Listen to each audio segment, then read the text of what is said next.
Good evening. I noticed that people have been commenting since 5:30. I don't know if there's anybody on. Let's have a look here. We've got 7 people on already. Good evening to Jackie from Unearthed Detects. You're first on, Jackie, the actual time. Graham Lingins was on at 5:30. William Morris was on at 5:37, and the Mercy and Metal Detecting was the nearest with 5:55, and then you've banged on time with a 6 o'clock comment. We'll just wait until 1 or 2 people get on board. We've only got about 13, 14 people watching at the moment. We'll get the numbers up a little bit before we start properly. Martin Davis, good evening to you, sir. I hope you're well. Not often we do these live streams anymore. We used to do them quite often in the winter, but because some of them we're quite busy at the moment with different things, we haven't done one for 5 months, and it's overdue because there's a lot of information to digest and put out there, and these live streams are a really good way of engaging with people, having a bit of a crack with people that I've not seen for a long time, and also show you what's new in the world of detecting, I guess. Where we at? Grant Parkinson, no jokes, please. I think I've run out of jokes for now. Everyone keeps sending me these joke books, but I've not had a chance to get through them. Kurt Upton, good evening to you, sir. Hope you're well. David Reed, good evening to you, Dave. If you can give us a like on YouTube, just press that like button if you're watching on YouTube. It just makes the stream more relevant, I guess. Dave Tubby Taylor, I've not seen him for a long time. How are you, sir? Dave Edwards, good to see him. Dirt Diggers Yorkshire and Simon Stevenson. So there's a lot of people joining already in the last 5 minutes or so. Yeah, if you're on YouTube or Facebook, just give us a like.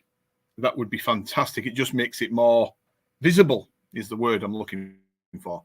And I'm not sure if everybody knows or only a few or everybody, I don't know, but the latest issue of the Detectorist magazine is now available. That's the latest issue, folks, if you're wondering what it's all about.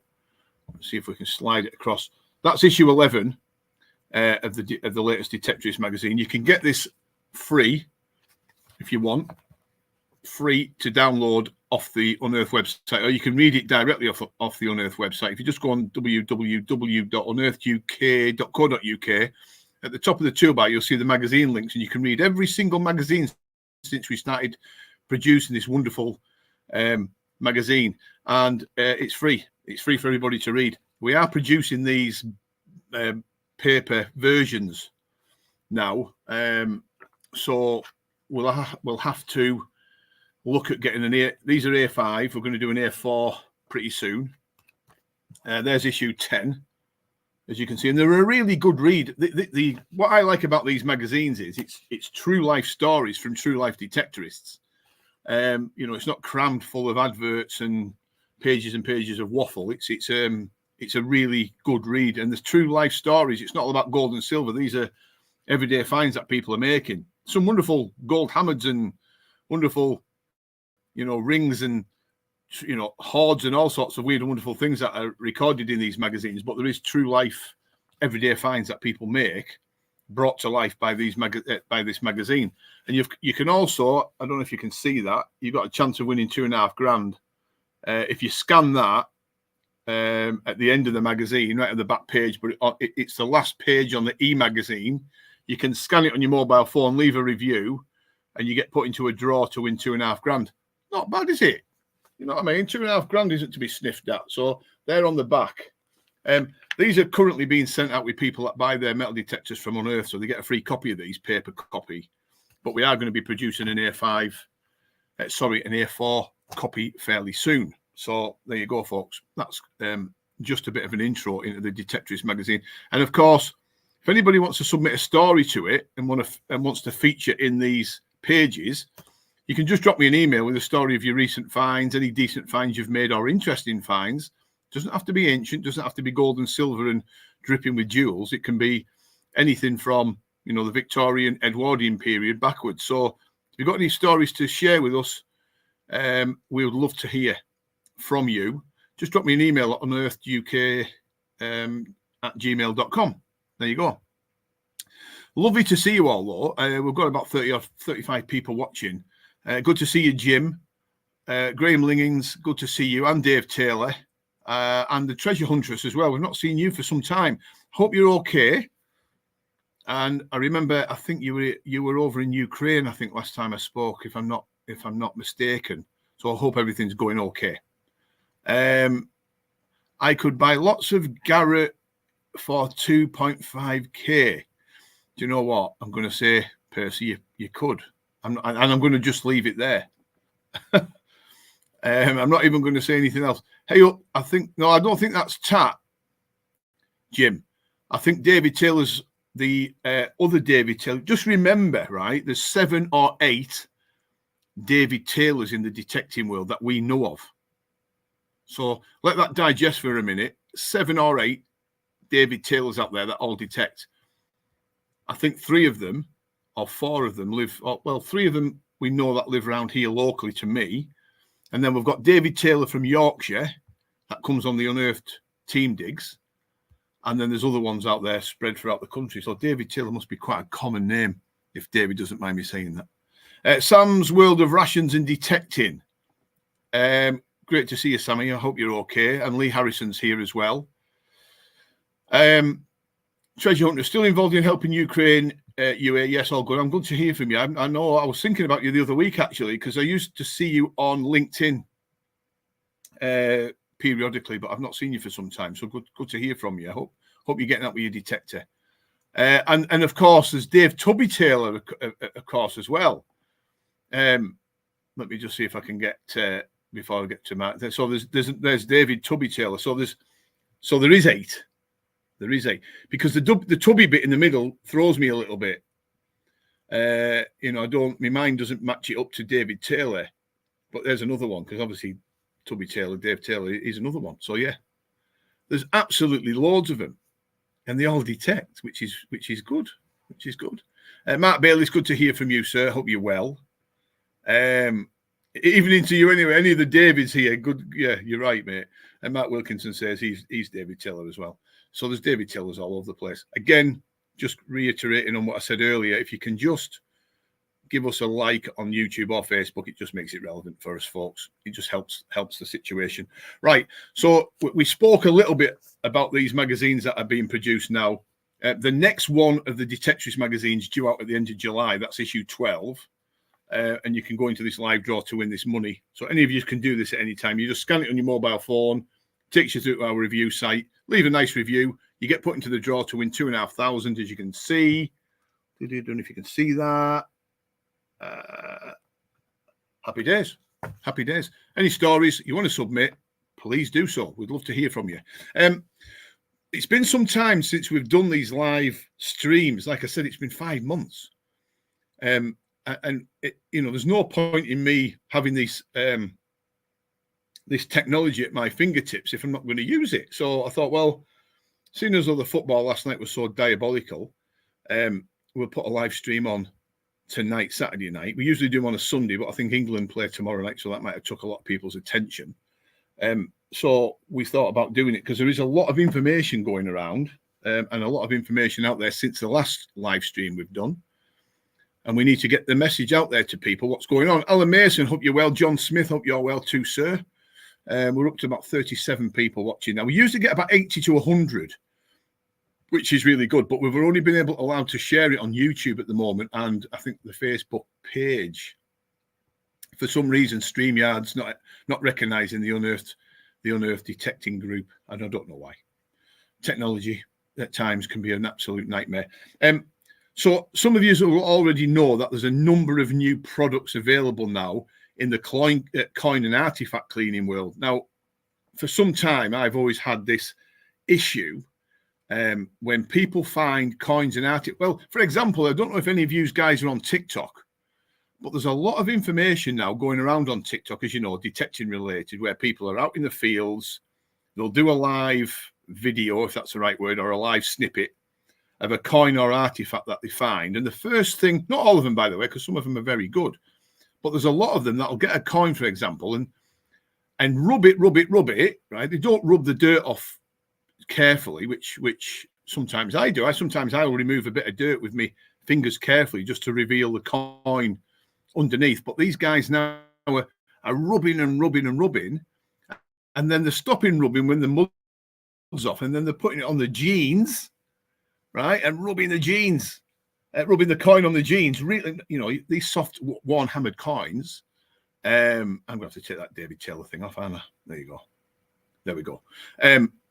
The problem is that they're rubbing the coins that much, they're adding to the wear and the tear of that particular coin. So I'm saying, well, calm down. Just use a little bit of a water. If you've got any of the water bottles, just use the water, get rid of the mud, and then you can reveal what's underneath all that mud just by simply watering down what's on it. And it drives me mad because some of them are ruining really good coins. And then, of course, you've got the spit and tinfoil guys out there doing the worst to damage these potentially rare coins, especially the medieval silver coins that people are finding. They're using the tinfoil technique and they're completely ruining it. So, folks, we've got some new products. I haven't put these on the live stream at all. Darren Booth, Droneography, evening, Graham, evening all. Good to see you, Darren. I think that's a new channel you've got there. I don't know if that's a new channel. Darren Booth, Droneography. Anyway, that's good. Happy days.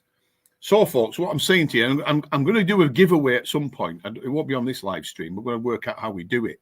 But we've got these new water bottles in now. I'm going to unashamedly plug these. So, these were made by a friend of mine. And these are for people to carry around. As you can see, they've got the little lanyard so you can clip it to your belt or your fines pouch or whatever you've got.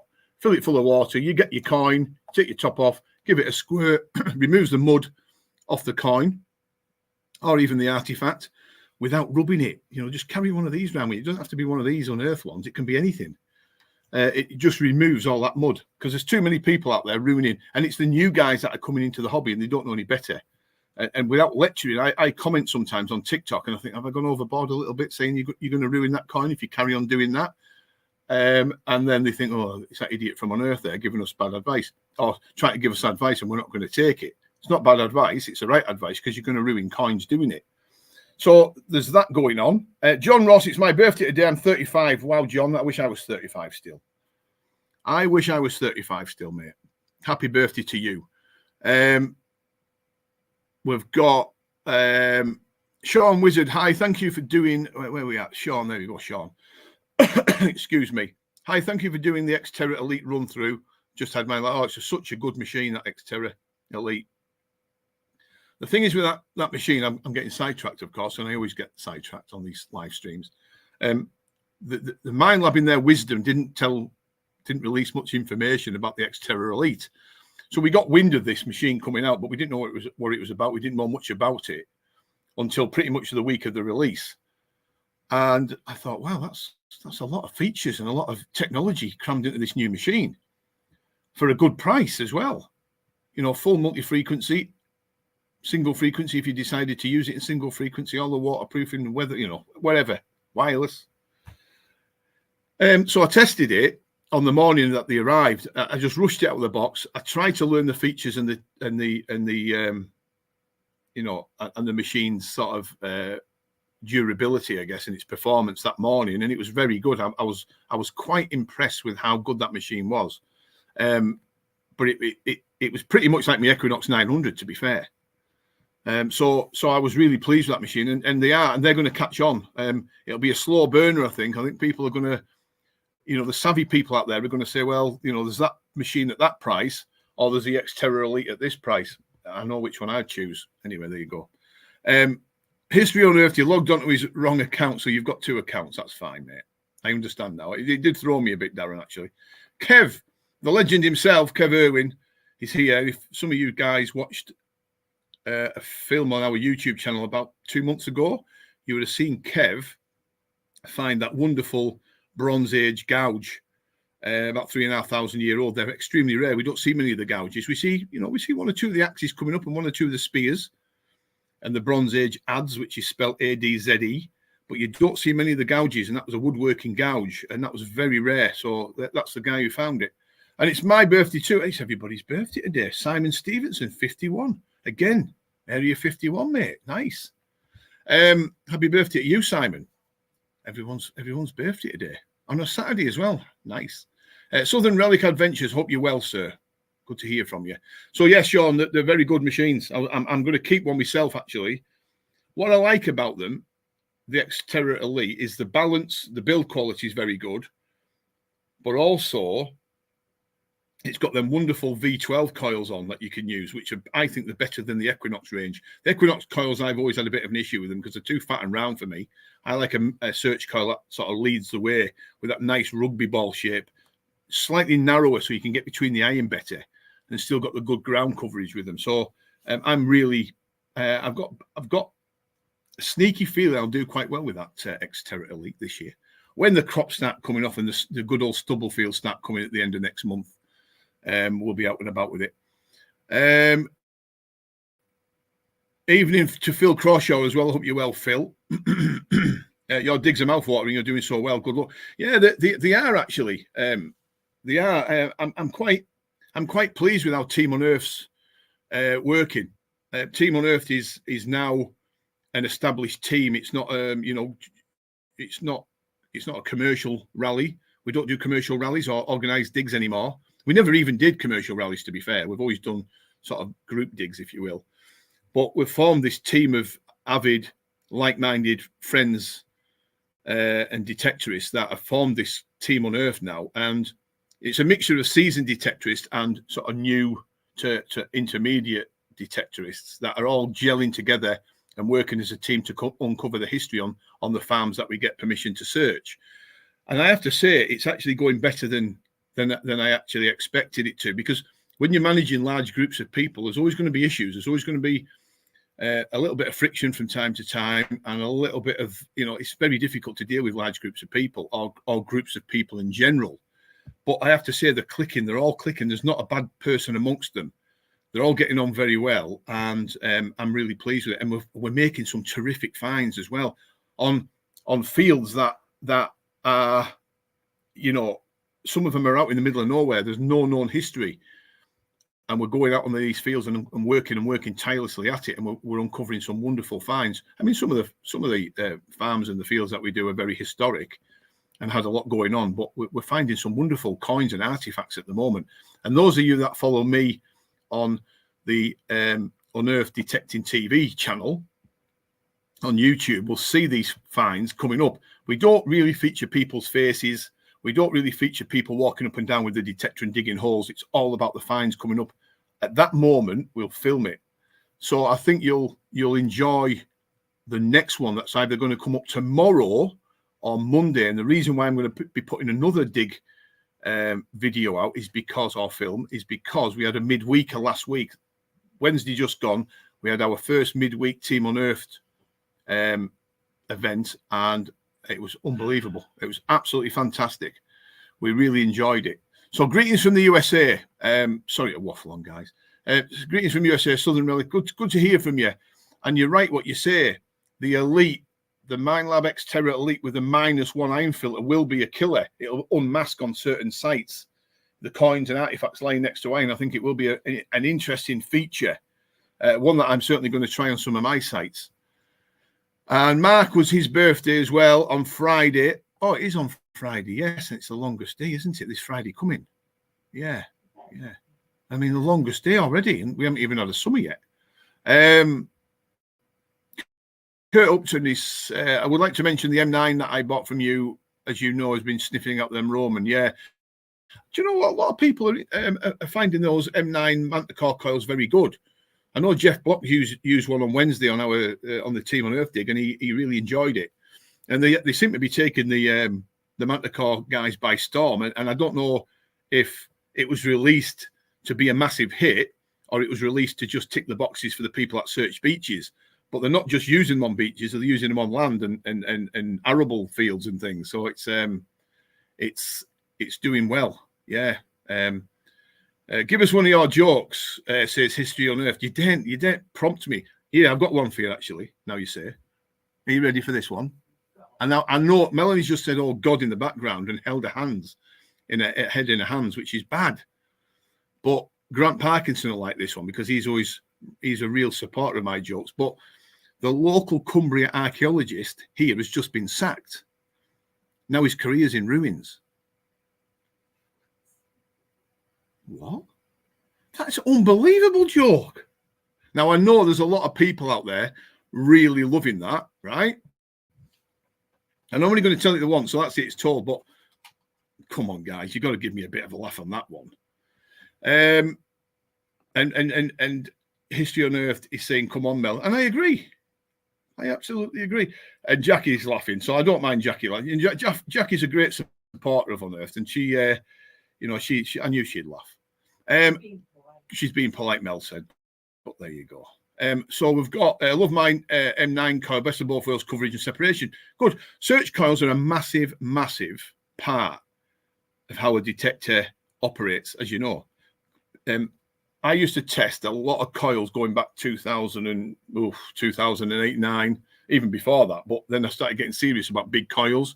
I was using things on my old Technetics T2, like the 15-inch Nell coil, 13B9s, 14B9s, a whole host of different coils. And some were good, some were bad. I tested one from Spain once. It was absolutely horrendous. It fell apart as I was doing the test. I'm not going to mention names for obvious reasons, but it was horrendous. The lugs fell apart like that, and the coil cover came off to uncover finished coil underneath it. So that gives you some idea. And then there's some indifferent coils that work very well on certain sites, but not all sites. But I've always been a lover of the narrower coils. Have always done really well for me, just for that separation. And if they've got a bit of a punch about them and a bit of added depth, then happy days. I'm not a massive fan of these huge round coils. They're okay for clean pasture here in the UK, especially in England, northwest, northern England, especially Cumbria, where it's predominantly pasture. They do work, but there's horses for courses. What you lose on the big stuff, on arable, you'll gain on the small stuff, and vice versa. So it's always nice to have an armory of coils at your disposal, if you can afford it, to say, well, actually, I'm putting that sort of 15-inch monster away today, and I'm going to bring out this 8x5 or whatever it might be. Jim said, well, Jim liked it, actually. He was left speechless, and Mike Richardson said they're getting better, which I don't know if that's a compliment or not, but I'm taking it. Right, folks, so before I got distracted, I'm ranting on a little bit about people's lack of common sense when it comes to finding something half decent, and we've had a lot of people that will find a coin and ruin it. So, for example, somebody, he may well be watching this, actually found a Saxon coin not so long ago. I would say the last 18 months, and because of his rough cleaning method, he ruined it, and he used tin foil on the coin. So you can imagine using tin foil to clean the tarnish off an ancient coin. Rubbing it with tin foil is metal on metal. And what does metal on metal do? It causes friction. And that friction causes scratches. The scratches causes the ruin of the coin, basically. So we now at Unearthed, as you know, a lot of you know, we stock coin cleaning and artifact cleaning solutions to stop people falling into the trap of ruining coins and artifacts. And here's one, for example. And some of you already know this, so I don't expect you to listen too much, but this is the monitor liquid that we sell. Now, we are the main agents in the UK for this stuff, and it's really, really good. What I like about it is it's easy to use. Now, this is for the bronze, copper alloy artifacts, bronze and copper coins. So if you find a copper coin, for example, or a bronze coin, Roman possibly, if you're lucky enough, and it's got that mud stuck to it, if you will, and you're unsure how you get rid of that, you soak it in the monitor. You can soak it in monitor for some time if you wish. You know, it's not a 20-minute, 30-minute dip. You can leave it soak overnight in this stuff. And what this stuff will do is gently remove the dirt and incrustation from that particular coin or artifact without damaging it. And then you can take it out at your leisure.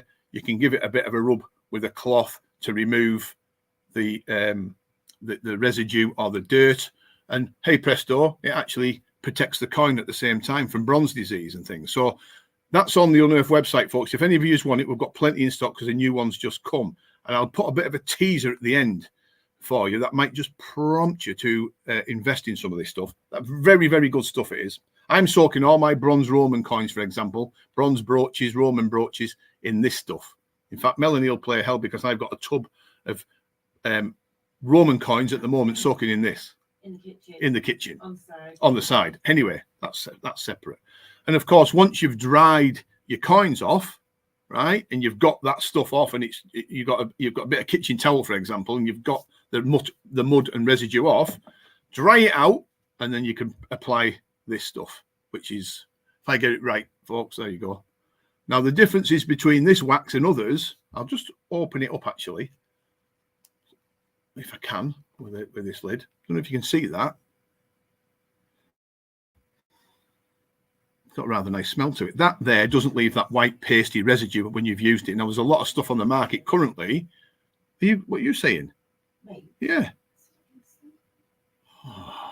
I'm going to get you to sit here in a minute. Did you laugh? This stuff doesn't leave a white paste like some of the waxes do on your coins and artifacts. It goes on a little bit wet and dry to leave a lovely patina. Now, the reason why you put this stuff on is because it protects that coin and artifact long term from any potential disease. So that's really good stuff. That in a decent sized tub that will last you years, unless you're finding a hell of an amount of coins and artifacts. But yeah, that one tub will last you years and years. So that's that, right? So you're on to that now.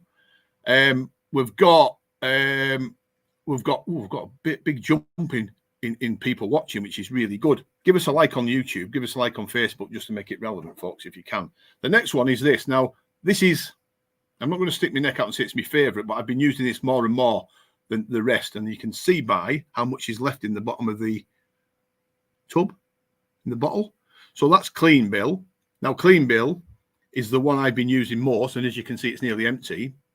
And the reason why is because when I find a lot of hammered coins in particular months of the year, say from August right through to sort of the following April, when the season is really sort of kicked in, I can get on the arable stuff. A lot of my hammered coins when I go detecting are quite tarnished. So they come out with that ready iron stain on them. They can come out with that really dark staining on. That's very, very difficult to remove, right? Very, very difficult to move. This stuff removes it without damaging the coin. So you've got to be careful. What I say to people is you use this stuff, you can put a little plastic tub, you can put your coin in, your hammered coin, for example, that's heavily tarnished. You cover it with the Clean Bill and you leave it for 20 minutes at a time. Bringing the coin out each time, drying it off with a bit of kitchen roll. And what it does, it gets rid of all that tarnish to reveal the wonderful hammered coin that's underneath it. And sometimes, like I've been trying with hammered coins and Roman silver coins as well, the denarius, that seem to suffer badly from time to time with this incrustation on them. Sometimes you can reveal some unbelievable coins. And I've been doing that for the last, 3 months, Mel? And I've been carefully doing it through my collection of coins and artifacts that are heavily tarnished. And this stuff is brilliant. So that's the Clean Bill. So if you've got any silver coins that are heavily tarnished, this is the stuff. So there you go, folks. Happy days. It's really, really, really good. And of course, I may as well mention this as well. I use the pencils to clean the tarnish and everything off and the incrustation and whatever. And I click them in these coin vices. As you can see, my coin vice here, I can get coins as big as Roman sesterces in that. You can see how dirty it is already because I've had that many coins in there cleaning away. But instead of you holding it on your hands and doing it, you lock it into the vice and it holds it in place for you to do that careful cleaning process. What have I missed? Jimbo, I do need some of that conservation wax. Yeah, it's very good, Jim, honestly.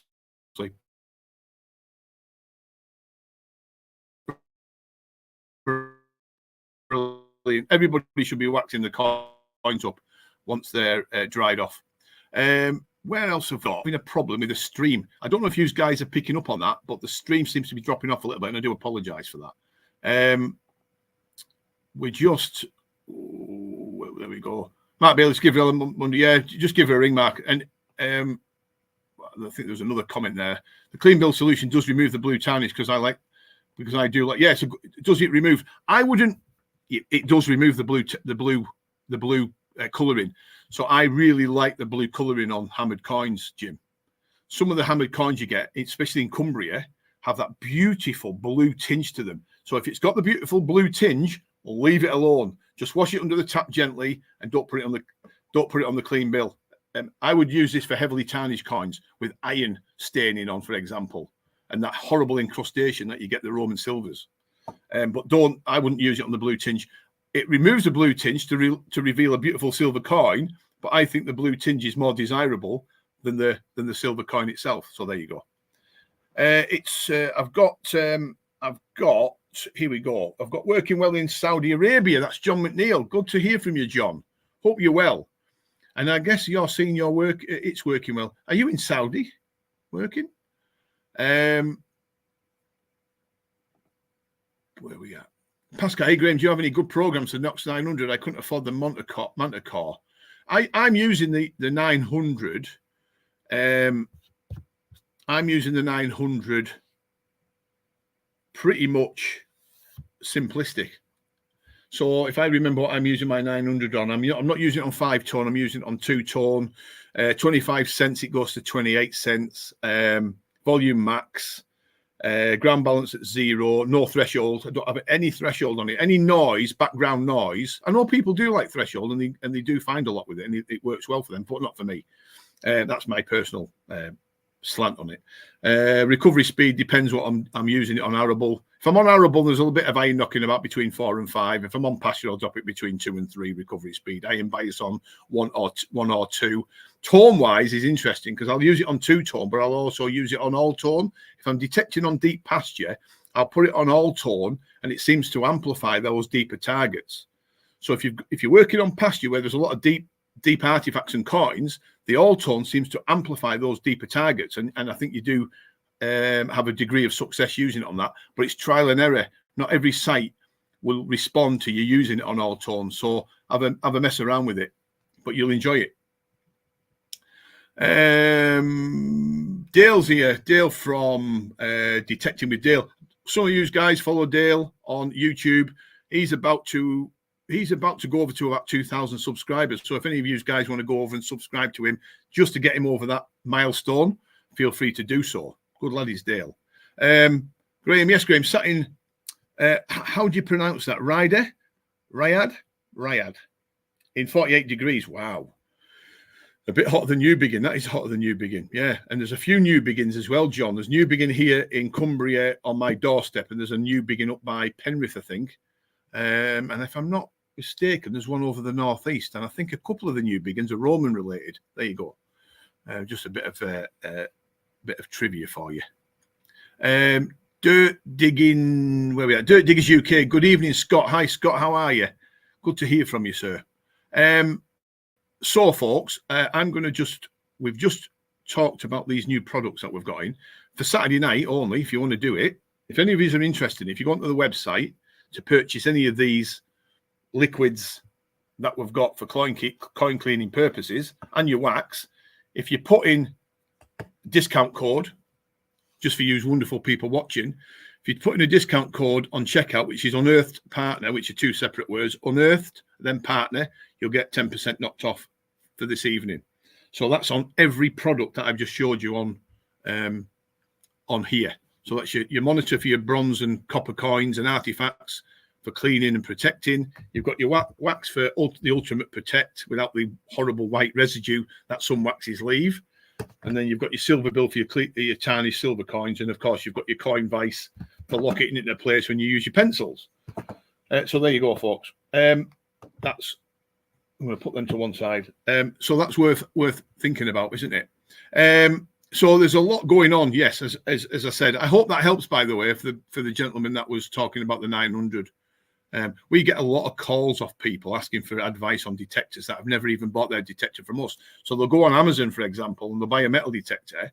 They haven't got a clue how to use it, because you buy off Amazon, and a few metal detecting dealers in the UK, I have to say, who don't give advice and guidance to any of their customers. They'll just sell blind.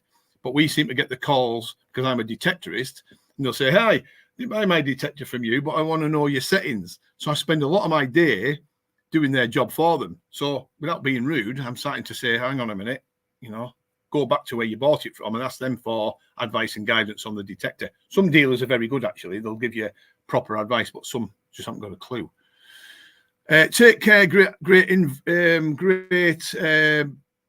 take care, great info. Enjoyed it. Check us out too. Southern Relic Adventures. I'll remember you, sir. Yes, I will. Absolutely.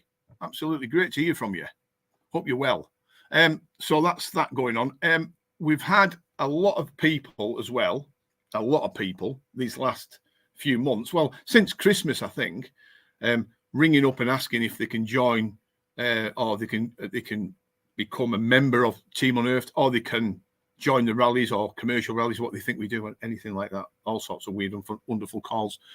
We don't actually do commercial rallies, folks. So if you can put that word out there for your friends and colleagues, we Unearthed do not do commercial rallies, and we don't do digs, organized digs. We just basically do Team Unearthed, which are a handpicked group of lucky detectorists that bond together to uncover the history of farms that we detect each week or each month. So I know it's a bit disappointing. People can join the team periodically, but they've got to. We've even set a criteria up to make it that strict. Now that sounds like a little bit of a closed shop, and I don't want it to sound that way, but you've got to do it right. So I couldn't stand having a group of detectorists turn up for a day's digging on a farm that I've got permission on that I didn't know, because you wouldn't know how to manage these people. You don't know the backgrounds, and you don't know how they're going to behave or dig. So it's much better if we handpick the people and form the team off the back of doing it that way, and it works a treat. They all get on very well, as people like Blue Dickers Detects will tell you, and others, and Jim. But we don't do commercial digs, folks. Hi, Rain. Hope you're well. Good to hear from you. Rain's one of our followers on YouTube. Hope she's well.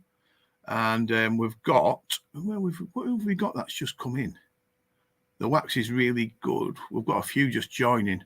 Yeah, so if you can give us a like on, like I said earlier, if you can give us a like on Facebook and on YouTube, that'll be good. It just makes it more relevant and pushes it out there so more and more people can join. We've actually got the lowest number of people watching at the moment, which is 45. Usually get about 80 or 90, so it must be something to do with Saturday night. People might be out on the razzle. People might be watching the soccer and getting bored to death, like I was last night. But, you know, I'm grateful for how many people are here, which is always good. Yeah, all good here. We're all pretty good. Yeah, we're pretty good. We're pretty good. Yeah, it's been a wet and wild weekend up to now. It's been raining 1 minute, sunny the next, and then the wind's actually dropped a little bit, but it was about 30 miles an hour before. Horrendous summer we're having, isn't it? So just a bit of a recap, folks. Just remember these. If I can show you where we are, there we are. These are now being produced in the print form, and if you scan that, sorry, you can win the chance to win that £2.5 grand. There we go, folks. Ooh, nice. £2.5 grand isn't to be sniffed at, is it? It just means to leave a review on Google. That's all. There you go. You can scan that with your mobile phone off the Unearthed website. The link for these magazines, the e-magazines, are free of charge. As you can see, free magazine. You can just log onto the website, read them at your leisure, and at the end of it, you can scan your mobile phone to potentially win £2.5 grand, which would be nice. While we're on, has anybody got any questions to ask? Because we do get a lot of questions on here, and some of the questions come up after the live stream's finished, and I don't get a chance to respond to them. So if anybody's got any questions that they would like to ask away. Now is the time. We're going to keep this to about an hour and a half. We've been on for 38 minutes, 39 minutes. So there's about, well, still quite a lot of time. Live stream on my phone, hooky dart stream on my tablet, cold beer and hand happy days. Hooky dart stream. That sounds interesting. Such an amazing magazine. It is good, really good, Jim.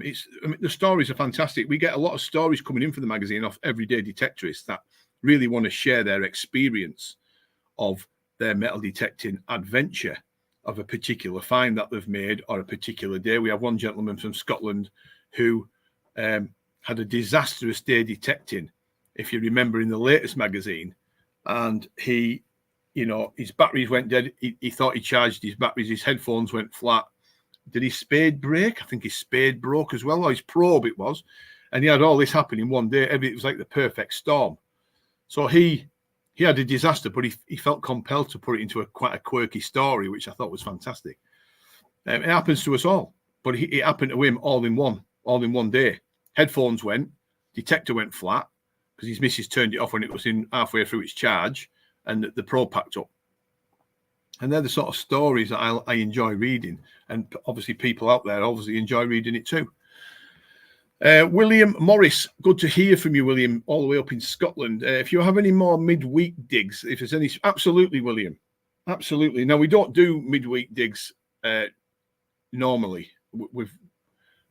Wednesday just gone was our second one ever, and the reason why we put it on is because the landowner, who's a friend of mine, said, listen, we've cut the fields for silage and they're lovely and short, but if you leave it too long, you're not going to be able to get on, because they feed the grass very quickly afterwards, and then it jumps up, right? So the grass jumps up, and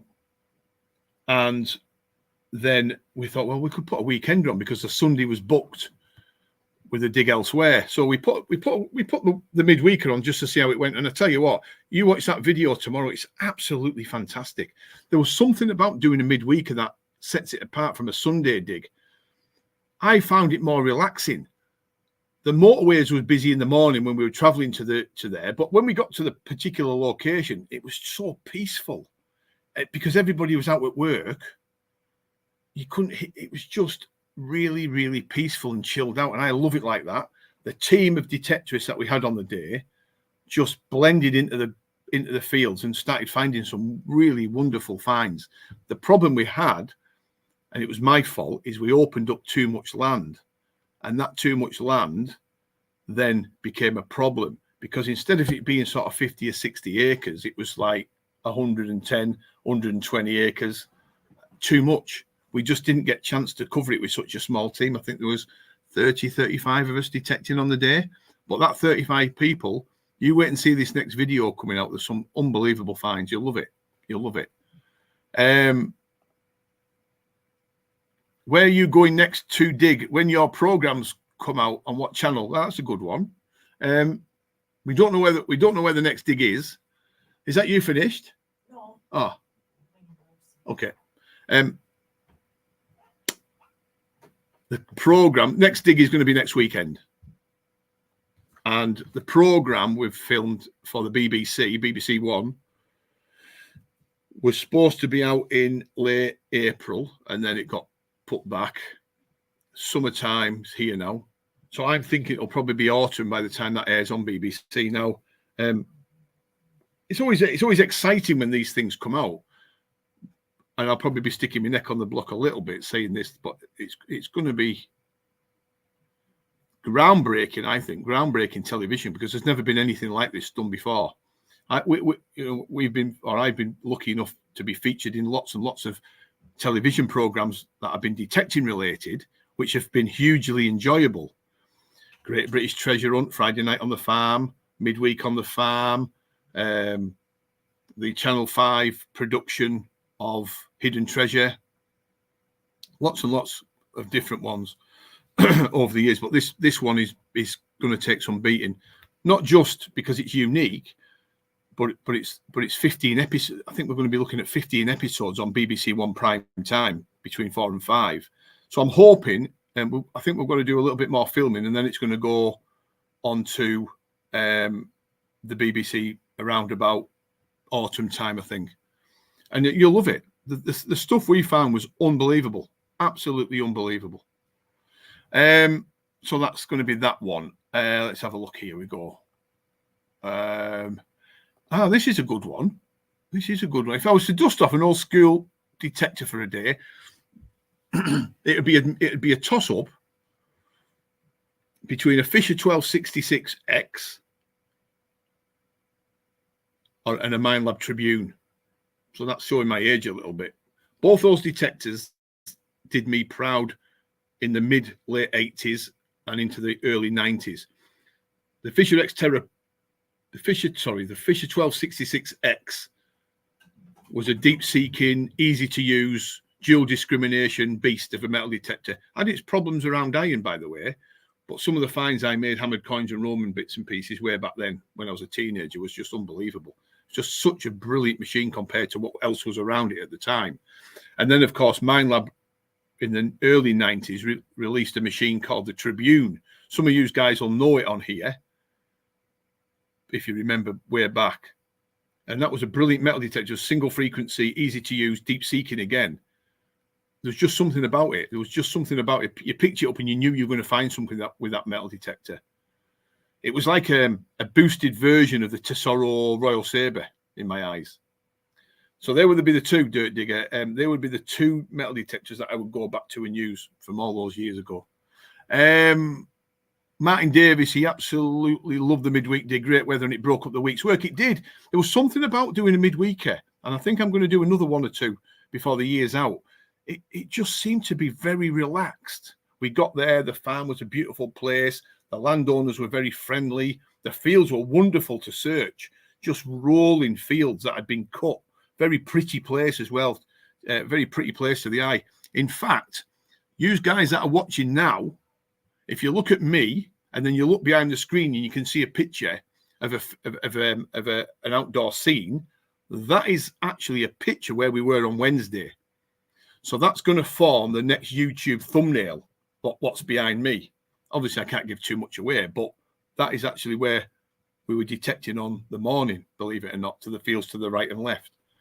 So there you go. Yeah. Simon says, found out the hallmarks on issue 11, mate, for that silver spoon cracking. Very good. Ian McLeod did a feature in the magazine, which is this feature here, folks. Hey, this is what it's all about, isn't it? Let me just...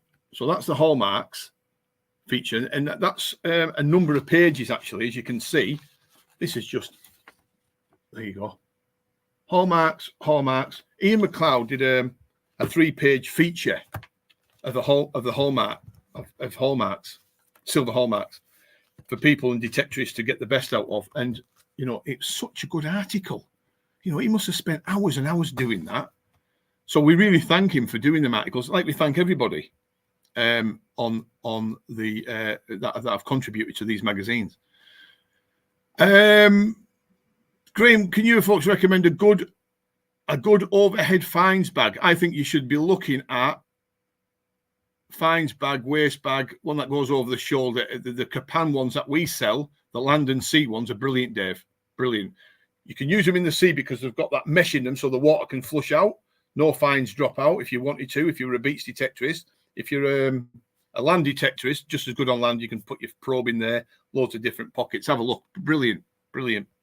Land and sea finds pouches, absolutely awesome things.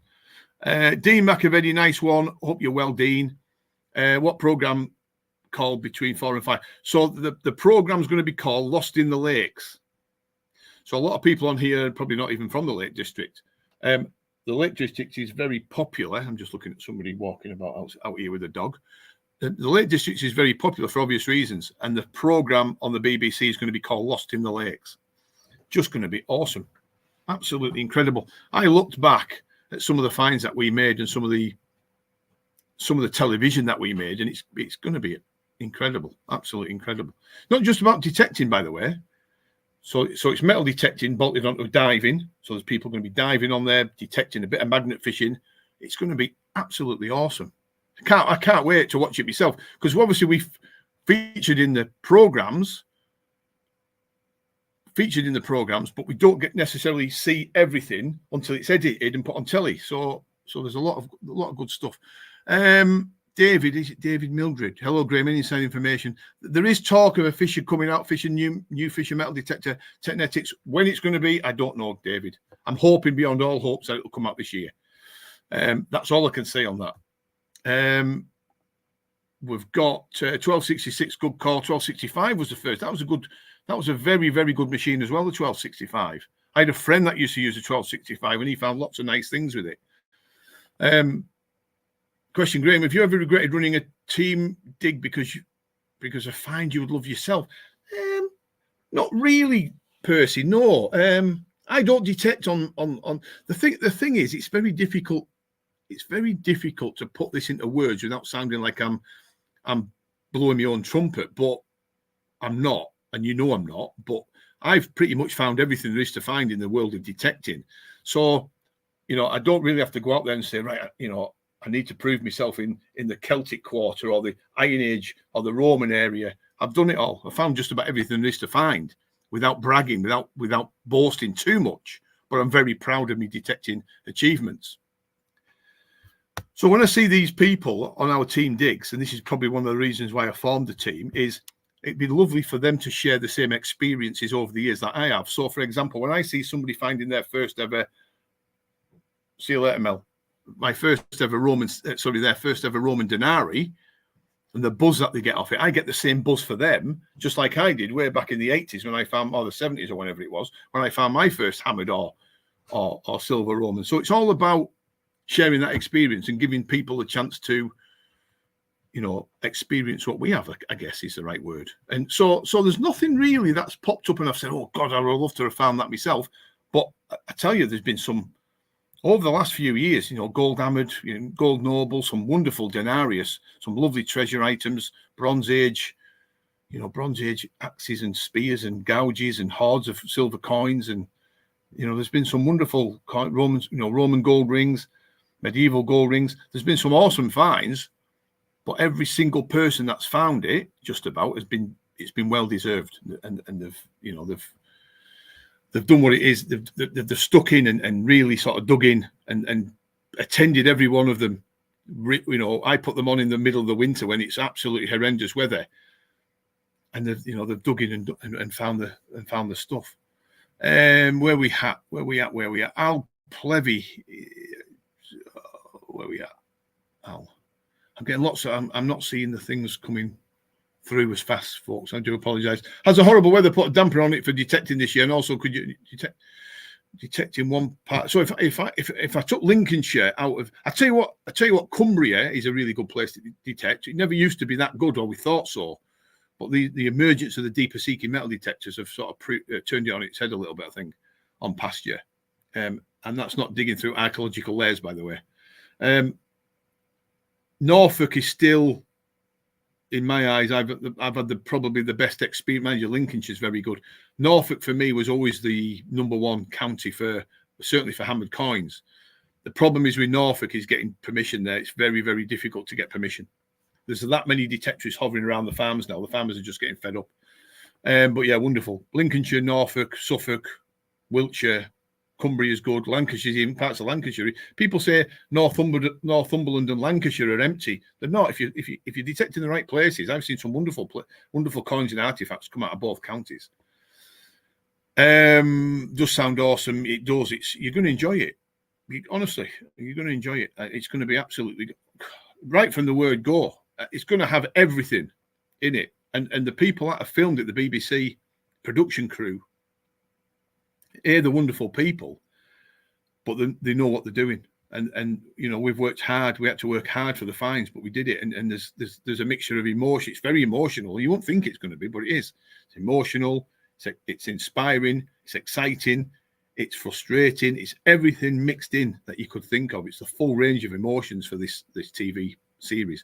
So for me, it can't come quick enough because it'll be absolutely fabulous. You'll be sitting there thinking, you know what, I really enjoyed that. Where are we at? What else have we got going on? William Hargreaves, good to see you, William. Hope you're well. See you soon, hopefully. You're blowing it. You're blowing it a little bit there, Ian. Has anyone ever asked for my autograph? You do get people coming up and asking to sign books and bits and pieces, but for me, it's not about being famous, and it's not. And you know, we'll never be famous off the back of TV programs that are metal detecting related. But people say, what's it like being on television? It's very, very straightforward. The difficult part of TV is being live. That's the hardest part. So we're live now, right? So if you're filmed on TV, the good thing is you've got a crew behind you to edit any swear words, any stammers, any stumbling of your words, any moments where your mind just goes completely blank. You know what you're going to say. It's on the tip of your tongue, but you can't get it out. All the cameraman has to do is press pause and then you roll back into it. So what you see on telly is an edited version of what they filmed. It's very, very easy. The problem comes is when you go live. That's the difficult thing. We did a live one with Channel 4 of an evening with Helen Skelton once I think it was on a Friday night.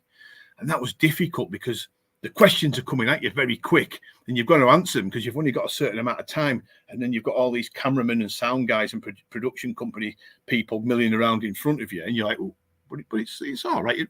You get used to it. You get used to it.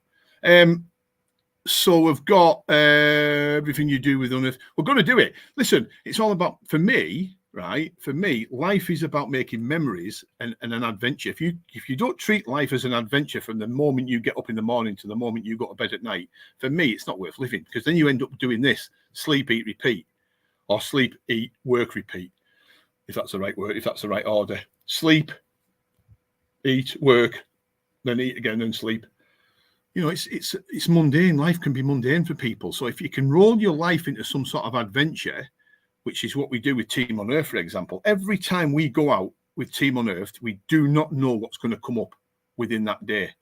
And why I film it and put it on YouTube is, we can look back on it when we're old and say, Christ, I remember that day, how good that was, or how wet that was, or how hard that was. And it's making memories for people. And that's what it's all about. And I love, you know, I've sacrificed my own detecting for Team Unearthed, and it's been a good sacrifice because we've had a lot of really good finds, and we've put a lot of joy in the hands of people, and they've really enjoyed the experience. And we're going to continue to do that until the fun stops. And when the fun stops, I stop. So at the moment, it's going swimmingly. Everything's going according to plan. The people on the Team Unearthed digs are recording the finds with the finds liaison officer, most of them, which is going to bring me on to a point that I've got to bring up before this live stream finishes about the finds liaison officers, or some. But it's just making, for me, Jim, it's just making memories, absolutely making memories, because one day it'll all be gone, and it'll be gone, we'll be gone. So we've got to do it. I mentioned there about the finds liaison officers, and they do a really good job, by the way. Some of the finds liaison officers in this country, I'm not going to have a pop at them all. It says bracing yourself, but they do a really good job, and it's a difficult job to do as well. But some of them frustrate me, and the reason why they frustrate me is because detectorists will take in a particular artifact, for example, to get recorded, and the finds liaison officer, for whatever reason, will give the completely wrong identification. So, for example, we had a lady on our Team Unearthed digs a few months ago who found a wonderful medieval artifact, and it was as medieval as anything you'll ever find from that period. And it was an artifact. It was a horse harness pendant, a heraldic pendant, actually. And you know, with an element of pride in a step, she went and recorded it with a finds liaison officer who told it wasn't even medieval; it was post-medieval. I mean, I was like, what? You know, I don't know why. If they're going to be a finds liaison officer, they're going to have to book their ideas up and get their identification sorted, because some of them are starting to make some real bad errors, and them errors can lead to people thinking, you know what, if I'm not going to get the right identification off the finds liaison officer, then what's the point of me recording my finds? So I've got to be careful. Like I said, some are very good, some are brilliant, some will handle coins and artifacts just as much as us detectorists do, but some of them haven't got a clue. There you go, bit of a rant in it, but I hate to say it. Yes, life is supposed to be fun and inspiring. That's what life's all about. It absolutely does. You know, you've got to make the most of what we've got, because life can be tough. Life can be tough for a lot of people. You know, some people I know don't even like getting out of bed in the morning for whatever reason. And it's not their fault. It's because they suffer. If you can find something that you can get your teeth right into, man was made to get his teeth into things. Woman was also made to get her teeth into things. Enjoy life. Enjoy it. Enjoy the adventure of it. You know, there's too many people out there that don't experience things. You've got to get out there in the outdoors and treat everything as an adventure. So we've got one or two other bits coming in I've missed a lot of comments, folks. I do apologise. Jim Neverson, hi Jim. Sean McMahon, he's on. If you can give us a like on Facebook, folks, or YouTube, that would just make this live stream a little bit more visible for people to see, I guess is the right word. But we've got a lot of people watching us on. We've got a lot of people watching us on Facebook tonight. I can't see where we've got people watching us on YouTube necessarily. We have. We've got more watching us on YouTube actually than Facebook at the moment, which is good. Happy days. So, the question for you people,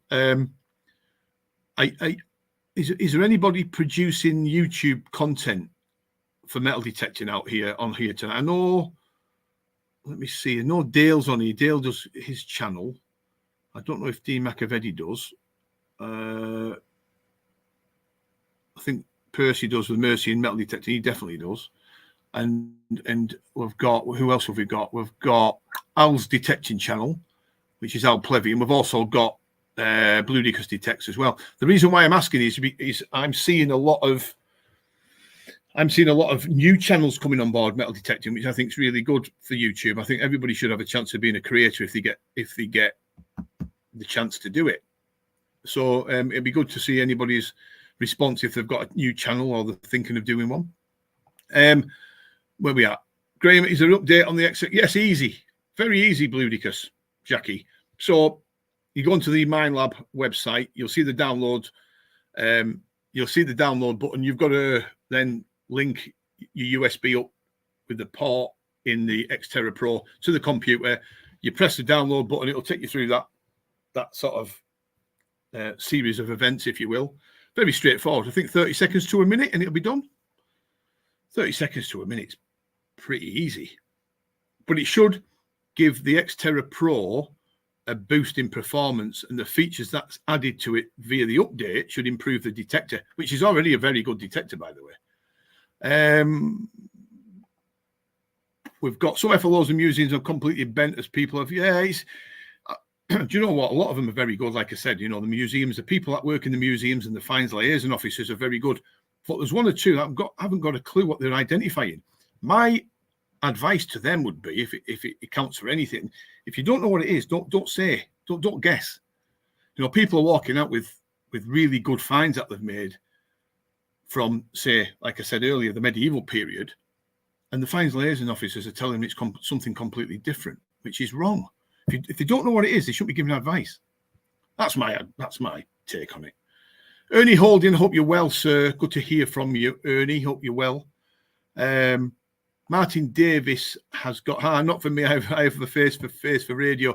No, it isn't for everybody. No, it isn't. It's very difficult. I enjoy the content creating for YouTube, and I enjoy the experience of being able to talk to people via YouTube and reach out to people a little bit. And let me see, interact, I think, is with people that I would never get to interact with normally. But it's all about creating something on film that people enjoy watching. The minute people say, do you know what, that video was terrible there because for whatever reason, then you'd have to think about not doing them. But I think YouTube is a really good platform for creating information, advice, and guidance that people like to see visually, if that makes sense, rather than just sort of, you know, whatever other things people do on YouTube. But YouTube is a brilliant platform. The only problem is with YouTube at the moment, it's getting swamped with a lot of these dance channels that are going on, a lot of gaming channels. There's a lot of music channels out there. There's a lot of rubbish on there as well. There's a lot of rubbish on YouTube, unfortunately. But there's also a lot of really good stuff. I mean, if I have to touch base with anything on YouTube, I will. I'll go, you know, if I need to know something or learn something or seek advice on something, DIY, for example, I don't know. Or there's something wrong with the car that needs fixing or whatever, or, you know, I'll go on to YouTube to see if there's a solution to it. So it's a brilliant platform for stuff like that. No, I wouldn't. No one would watch it. Don't be too sure about that, Dean. You know, if you're making finds, everyday finds that people would enjoy seeing, then by all means have a go at it. You know, I'd never hold back. I'd never tell anybody not to do it. It's hard, very, very difficult. People don't realize. Jackie from Bloodicus Detects will tell you how difficult it can be. It's very, very time consuming. So when I make a film and stitch it together and then do all the work behind the scenes, like the thumbnails, the titles, the descriptions, the tags, it's hours and hours and hours of work. I mean, literally hours of work. So anybody says to me, you must be doing it for financial reasons. Guess what? I don't, because it ain't worth it. I do it because people enjoy watching the films and it gives people an idea what we find. And we also save it for the future.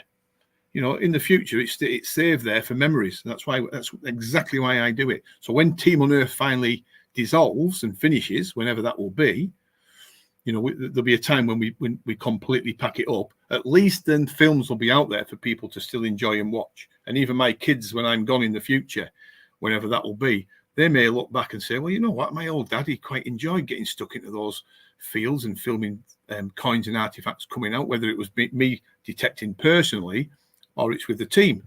So that's why I do it. I certainly don't do it for financial gain.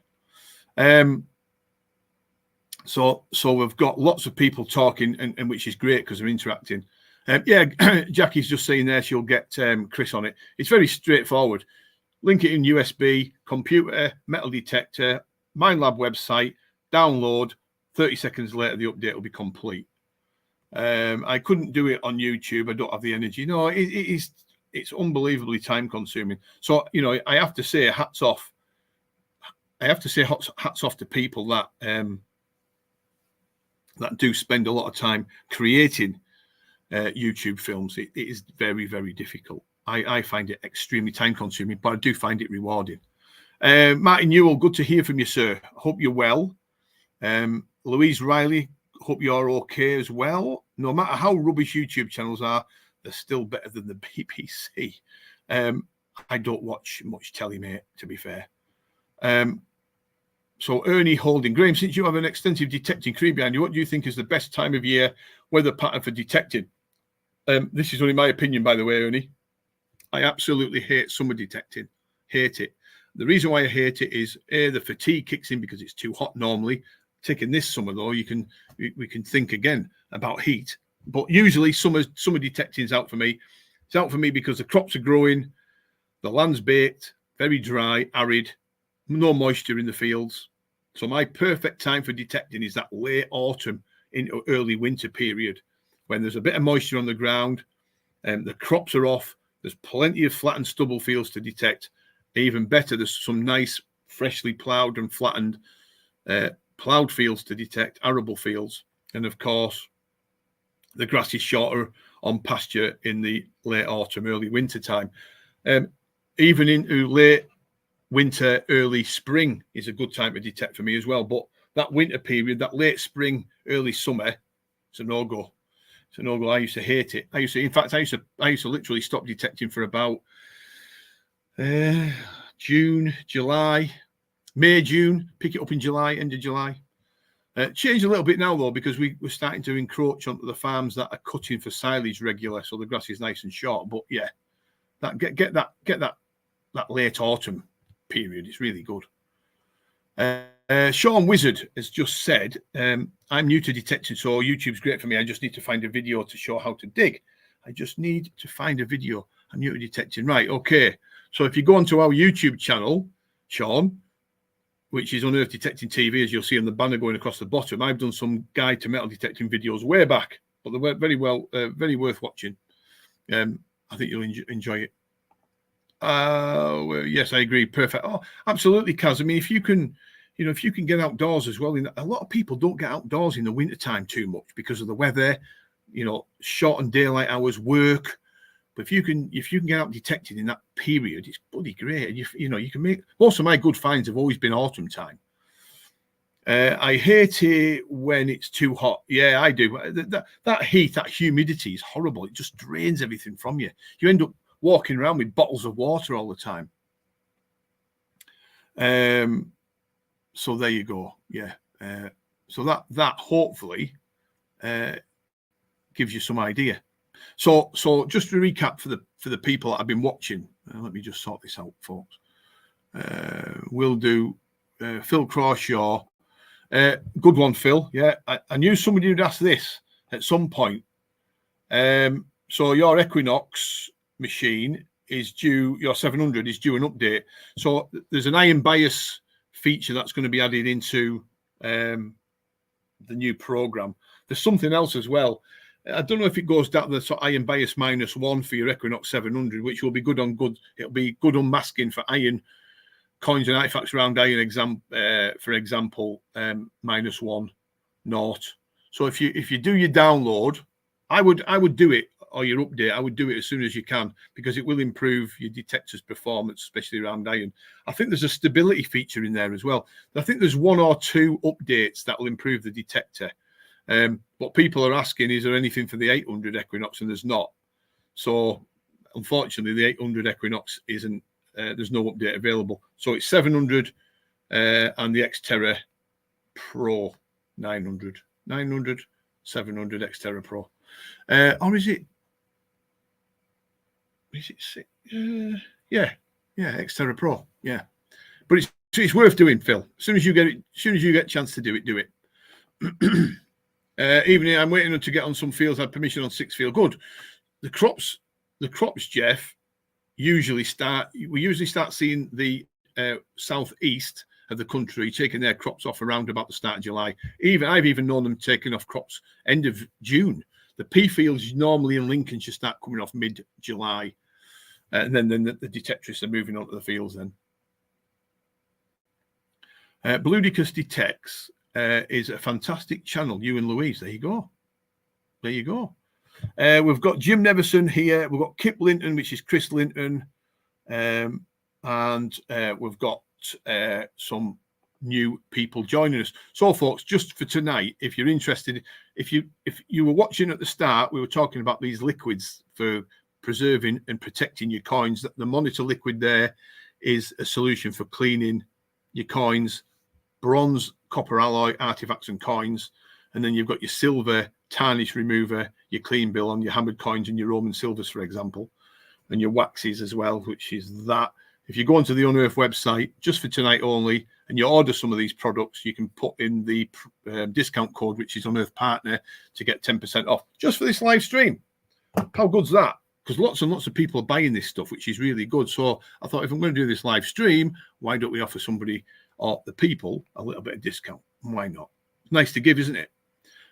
Bill Morrison, sorry I'm late. Don't worry, Bill. Ernie Holding is back with a comment. I tend to agree when there is plenty of moisture in the ground. So as you say, autumn through to spring. Absolutely. I mean, I used to do a lot of detecting in the Christmas holidays. So you broke up the day before Christmas Eve, or if you had a really bad boss that I used to have, he used to make us work Christmas Eve up until dinner time. And he only used to ever give you a few days off anyway over Christmas. But that Christmas period, I used to get out detecting as much as I can. And of course, when you leave bad jobs for better jobs and you get better holidays, you get maybe a week or 10 days off in some respects, if you're lucky enough. I used to spend at least 2 or 3 of those days through Christmas detecting. And I loved it. We used to make some cracking finds. And it was always like a late Christmas present when you came home with a little hammered silver or a bit of Roman or something. Happy days. Where we at? Sorry, I'm late. And we've got John O'Reilly. Good to hear from you, John. Hi, Graham. Hope you're well. Unfortunately, I missed the start of the show as I was bottle digging. Oh, good. That sounds good. You got some nice ones, John. Anyway, what's the battery life on the 900? Very good, John. Very good. I can get probably 2 days, nearly 2 days out of my Equinox 900. So if I was detecting 8 hours on a Saturday and roughly the same on a Sunday, I better do it. So very good. Yeah, very good on the 900. I like the 900, but and I love it because I've hit the ground running with it and I'm finding lots of nice things with the 900. But I've got a sneaky feeling that this new Xterra Elite is going to be just as good. There's just something about it. It just seems to lock onto those targets. It's got that modern, fast processor in it that MindLab have put in, the most recent processor, I think it is. And it just seems to lock onto targets. Very sweet. Just a great machine for the money. Clean bill works a treat for cleaned a few silver coins so far. Yeah, I think Gaz hit the nail on the head. We were detecting about 2 months ago on some fields in Lincolnshire, and he just found a Saxon penny, which was I videoed it on YouTube, a beautiful coin. Athelred II it was, and next to it he found another hammered silver coin about 5 or 6 yards away, which was heavily tarnished. And at the start, when he found it, he thought it was only a half penny, I think. When he found it, he thought it was a trade token because it was brown. And a closer inspection, I could see the cross and pellets. I said, no, it's a hammered silver, but it's full of tarnish. And he used the clean bill, right? Dropped the coin in for 20 minutes a time and removed it a few times, and all the tarnish came off. It took him about best part of a day or two to do it. Or, not hours and hours through the day, just periodically doing it. And that coin came up absolutely stunning. It removed all the tarnish.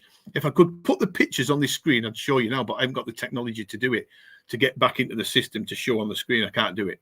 But that coin, it removed all the tarnish and revealed the coin as it was when it was dropped without damaging the coin. Yes, John. Yeah, pretty much. Pretty much. The Equinox 900 is a completely different animal from the 800. For me, right, and I'll probably get shot here, right? I'd probably get shot. I think Minelab should do away now with the 800, completely do away with the 800 and 600. Just get rid of them. They did the job. They introduced that modern, fast, multi-frequency detector that everybody enjoyed using. But now, for me, the Xterra Elite smashes the Equinox 600 into oblivion, just purely from the build quality and the features. And it probably even beats the 800 in my view. Competes with the 700 and 900. So why have the 600 and 800 there? Just get rid of them. Just move them to one side and just in favor of these new modern, faster, better feature-packed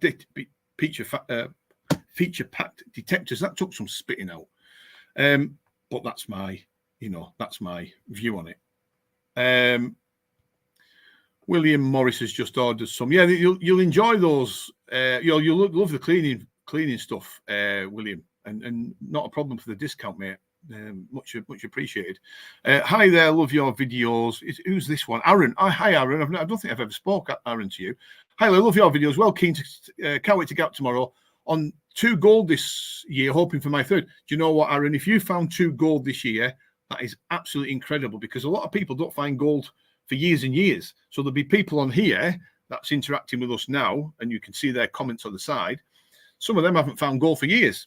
I've not found gold for, well, actually, I have actually found a bit of gold this year and last. But ancient gold, I can't remember, 2016, 2017 maybe? Or was it 2019?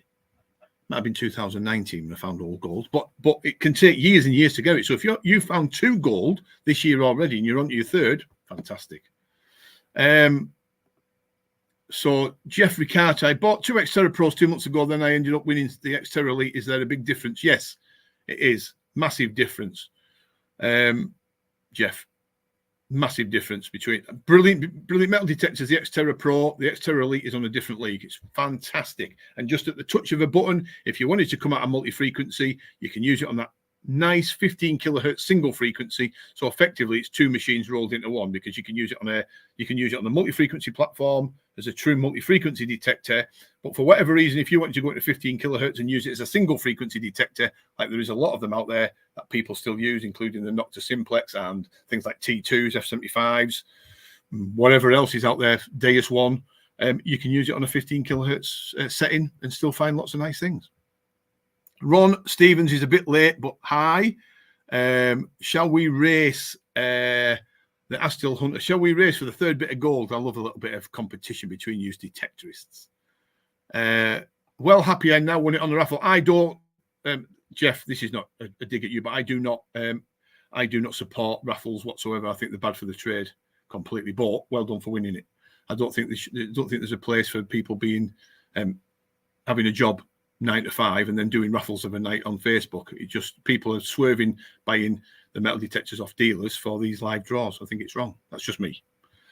So then, what's the most amazing detecting find? I can't, Jim, sorry, not Jeff. Sorry, Jeff, I was getting you involved in that conversation. I don't know. I can't put my finger on one particular. I can't put my finger on one particular find that I could say that stands out. I can't.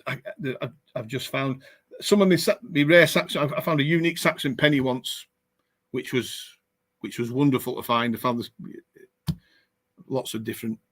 We've got Roman gold rings. Some of the Roman gold rings I found years ago were beautiful finds. Bronze Age ring money. Just beautiful finds. Hammered gold is nice to find. Roman gold coins, I found them. I found a Roman gold Aurus once, which was fantastic. I found a Roman gold Solidus once. That was beautiful. There's just lots of. Stephen and Matilda penny was probably my best coin for rarity and value and desirability. But you know, I treat every coin the same. So I could get, you know, if I'm lucky enough to get a Saxon coin, I tell you what I did find this year, which I don't find much of, is I found a very rare Scottish coin. I think it was Alexander II. Yeah, Alexander II. I think it was minted up in Stirling or somewhere, which is quite rare.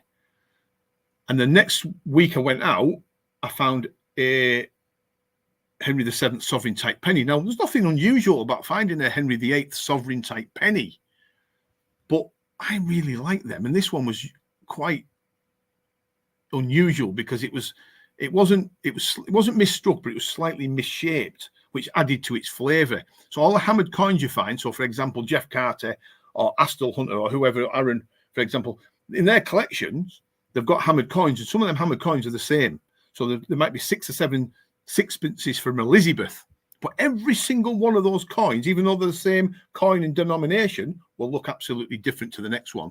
There's just something about hammered coins, if they're slightly clipped, slightly worn, slightly misstruck, off center, full flan. I just got as much buzz out of finding that Henry VII sovereign type penny as I did the rare Scottish coin. I just love finding hammers. I love finding denarii as well. So we've got 5. You keep plugging these Garretts, Percy. I think you do very well with a good machine. I really do. But 5 gold in 5 years is brilliant. I mean, if you're getting 1 gold per year on average, I mean, that is some going. That is some going. I mean, it really is. I mean, I went through a purple patch between 2012 and 2017. I found lots and lots of gold coins, gold hammered, gold rings, whatever. And then you come out with that gold. You'll come out of that. So at some point, Percy, the Mercy and Metal detecting, he will come out of his purple patch and have a dry spell. So make the most of it while you can. Yes, the eagle linchpin. I've got that close to me actually. Yeah, I've just been doing some cleaning on it this afternoon. I still clean it periodically. There she is. I don't know if you guys can see that. I've just got to make sure I protect the iron shank. But if I zoom in, you can see the ring and dot. So that's coming out because these ring and dots here, I've got a little bit of cleaning to do. But as you can see, she's got like the seed in her mouth. I don't know if you can see that. It's just a wonderful. It's really heavy as well. But we've got to do some more research on it because can you see these bits here? These grooves, they're wear grooves. Just there. There's one there and there's one there. And I want to know what's caused that to wear at the ends. So there's both ends of the linchpin. Both ends of the linchpin probably doesn't do it any justice. That both ends of the linchpin have got wear marks on the bird's wings, if you will, coming down. I want to know what it is. I want to know why. Aaron, sorry guys, I'm getting carried away there. When I showing you my finds, what we've got Aaron again. One of my finds was a mint condition, excessively rare gold quarter stater and a piece of hat gold at 9 grams. Fantastic, Aaron. So what you're doing there is you're actually hitting the old stuff. You know, all gold is desirable to find. Modern gold rings. You know, if you get a 22, 18 karat gold ring, fantastic to find. But if you're hitting the old gold like you are, something special about old gold. And here's the thing about gold as well. Lots of people think they find it. And if you think it's gold, it's not. So if somebody comes up to me and says, I think I found gold, I won't say it to them face to face, but I'll say it in my mind, it ain't gold. If you know it's gold, then it's gold. If you think it's gold, it ain't gold. It's as simple as that. And you know each one of those finds that you've made was dropped in the ground nearly 2,000 years ago or more, and it comes up in almost the same condition because gold doesn't tarnish. John McNeil next. Let's just have a little look what John says. I prefer social history of absolutely. So if you're in detecting for money, then you're in the wrong job, I think. Stick to playing golf and see if you can win a competition for a few £100. Because for me and all of the Team Unearthed gang, so the Team Unearthed crew, as you see them on YouTube, Not one of those people ever come up to me and say, just found a hammered coin, how much is it worth? Not. I've never heard anybody come to me and say, what do you think that's worth? It's all about the history. And what I do hear of people is, and I love this saying because I used to say it myself when I was young, is who lost that? Who was the last person to hold that coin or artifact?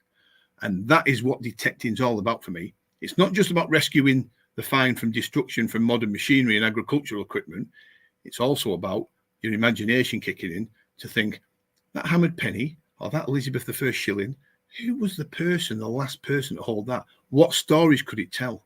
Just amazing. Bucket list. Yes, actually, I have got a bucket list there, Jackie. And I think the bucket list there would always be a gold torque.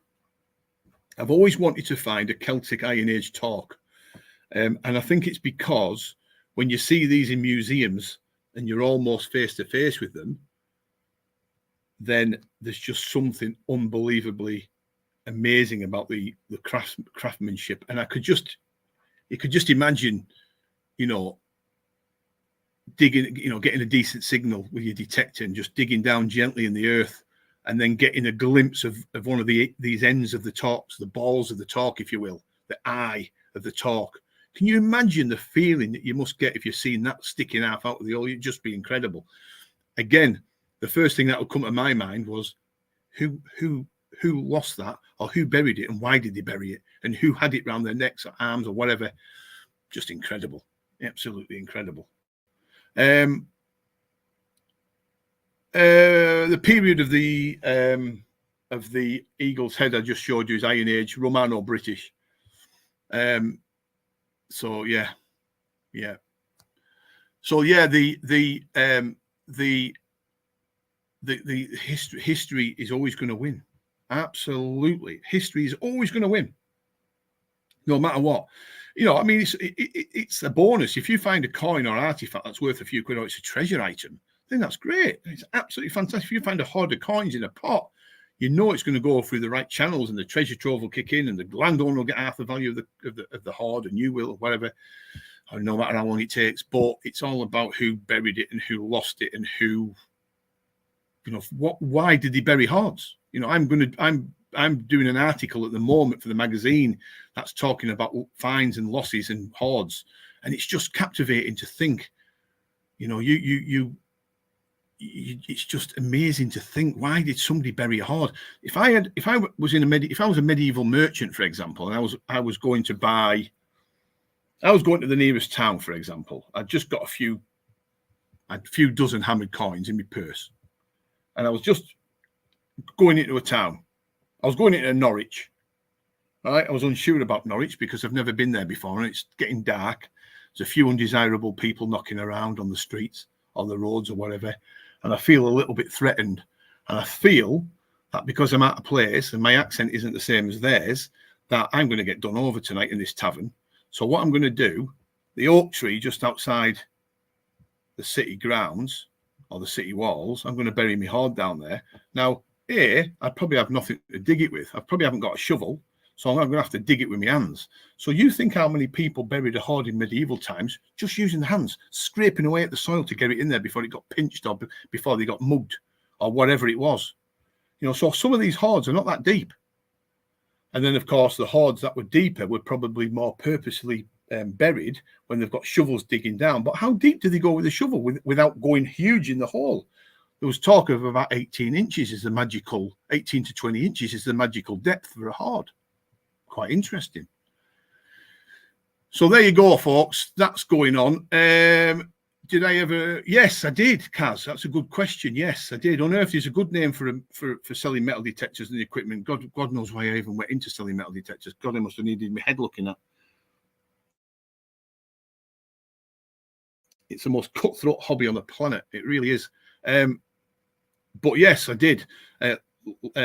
Cumbrian Detectors was one. Lake District Detecting and Accessories was another. South Lakes Detectors. There was a lot of different names we had, but Unearthed was sort of was there that won the day, and we called it Unearthed UK in the end. But and that got copied by many.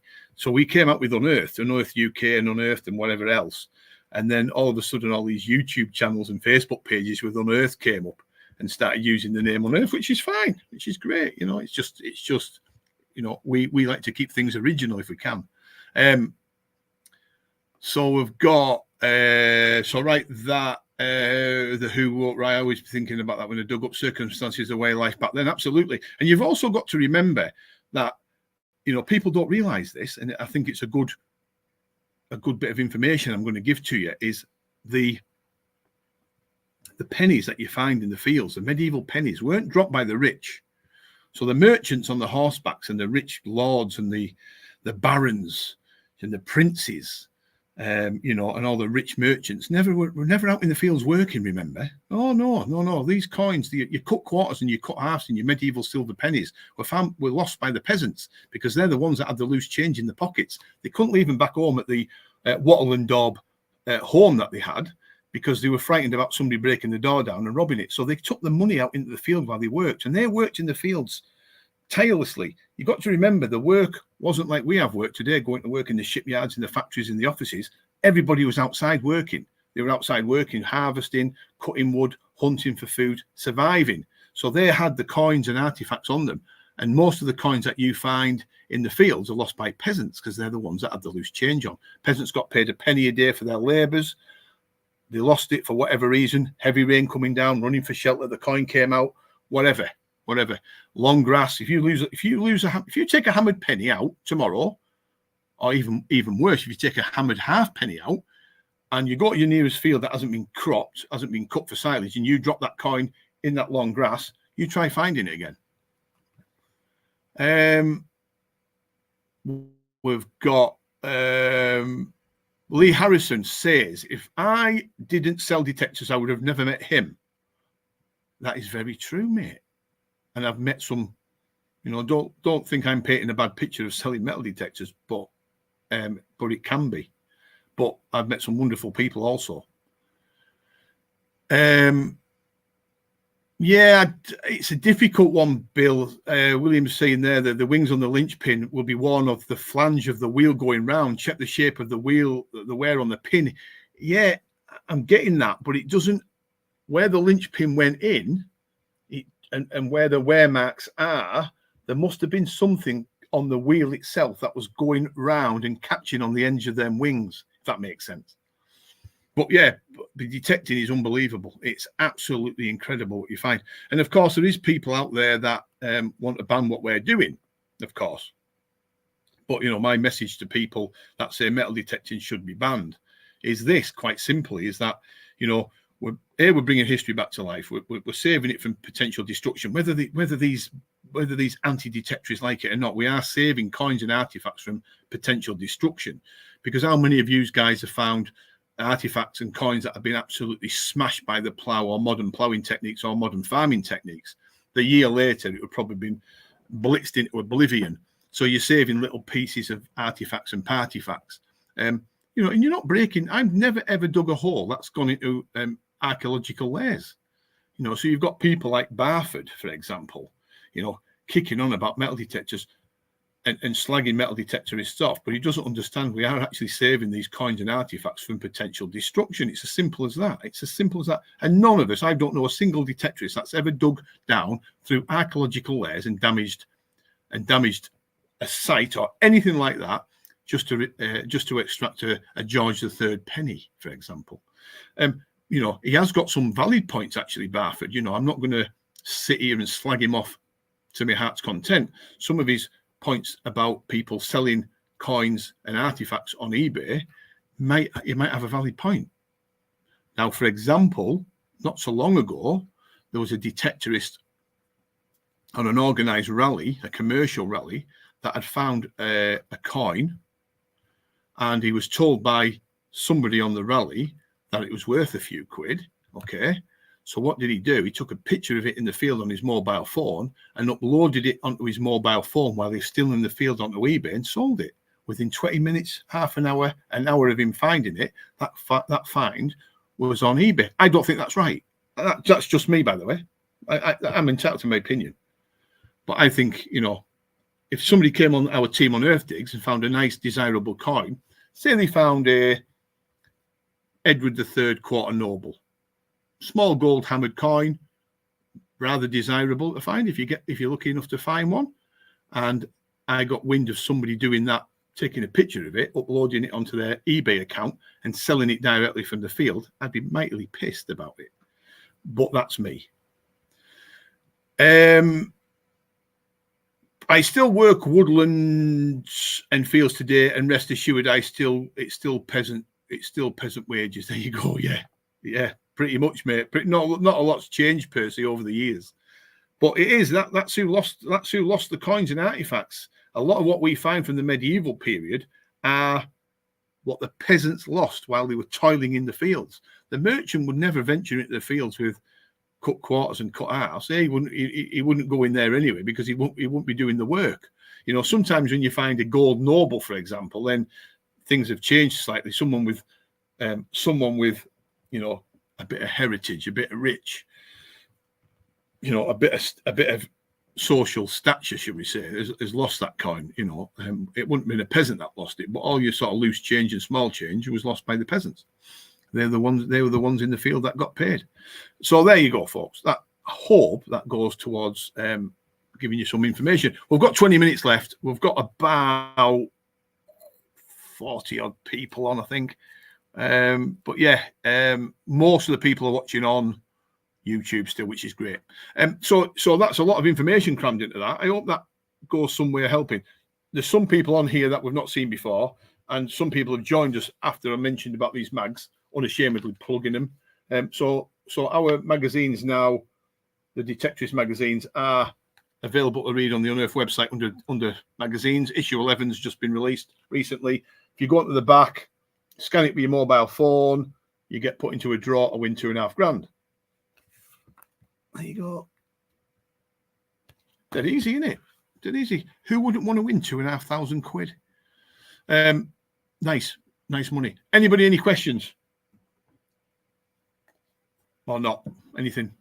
Evening Boss is coming. Oh, he's a bit of a legend now. Look. So those that remember the Great British Treasure Hunt on ITV, well, Adrian was the one that found the gold coin. Me and him were a part of a team. It was me and him as one of the teams, one team of 5. And Adrian found the wonderful half guinea of George III on one of the episodes. So yes, he is famous, that man. Famous and famous again. I hope you're well, Adrian, as well. I know you had a dig today. I think you were out detecting, weren't you? So I hope it went well.